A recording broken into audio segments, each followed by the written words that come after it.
Today I'm going to be explaining to you the difference between the flow direction and the update direction. So these are set up in two different places.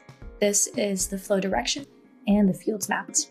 So over here in the flow direction, you can see I can set this as one way from one side, two ways, or one way. What this decides is the direction of item creation.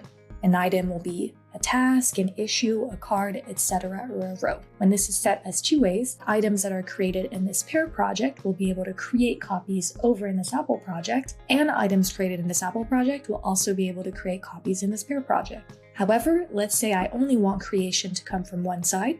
I will set this as one way. However, on a one-way flow like this, your updates can still go two ways. Now let's take a look at how we can see that. We're going to go to this section, which is our fields mapped.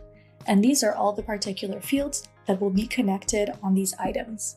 All of these fields, like comments, section, tags, etc., are all set to update two ways.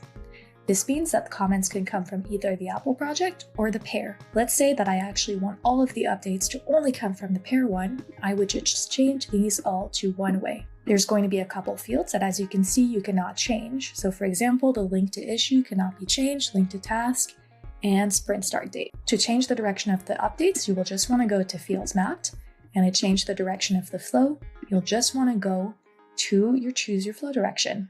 Thanks for following along.